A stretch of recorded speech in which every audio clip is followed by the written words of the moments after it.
Logbook recovered downstream in wooded area. Entries as follows. The space was located underground in a deserted tract of country. 1. Researchers ascertained the purpose of the space was to facilitate spirit journeys, visions, etc. 2.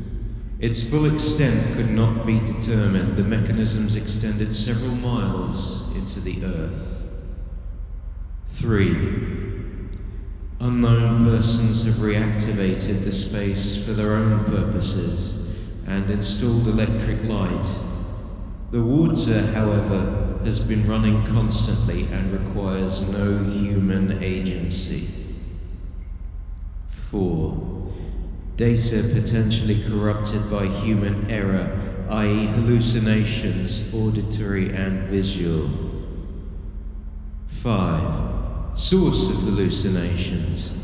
Possible standing wave generated by air currents through tunnels, shifts in volume of water, atmospheric pressure fluctuations, inner ear imbalance affected. Architecture of space. Antechamber or narthex, assuming religious or ritual purpose of space when originally constructed. Reached by corridor excavated into hillside. Designs of elaborate and calculated crudity on walls, possibly to test resolve of initiates. Scenes of dread and sorcerite apparitions. Channels of beaten metal to either side of stairway into main hall, with water sluicing downward forever. Large vats of copper or bronze in the main hall, with peculiar resonant properties. Researchers complained of unease and physical discomfort, inextricably linked.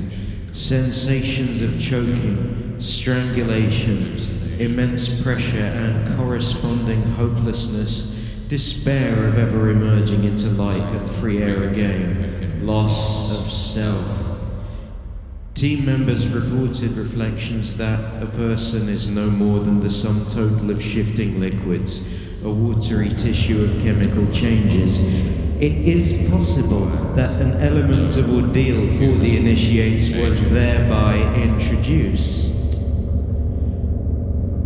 Researcher A stated, the statue seemed carved from stone, but closer examination showed it to be made of organic fibers, calcified to a hardness like rock, pitted and glistening, a chrysalis or shroud.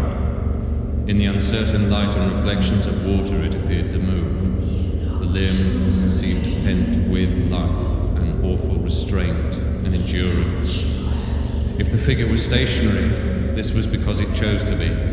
At any moment it could turn the page of its book with a sudden snap. The almost featureless head radiated awareness, an inscrutable malice, purposeful and without rancor. Hallucinations reported.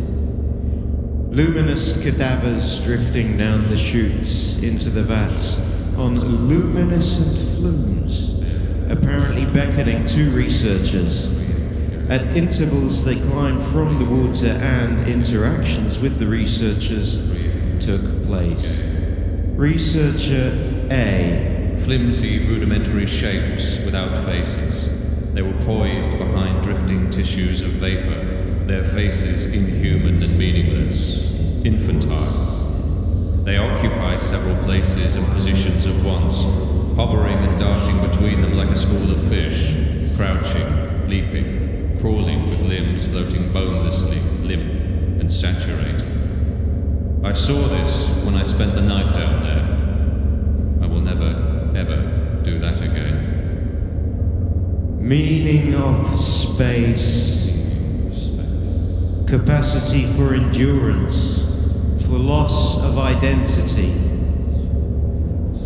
An inhuman scarified throng emerges from the light on the other side of the hill, cleansed of all thought and feeling and awareness of self. Mobile containers of liquid, in homeostasis forever, and therefore immortal.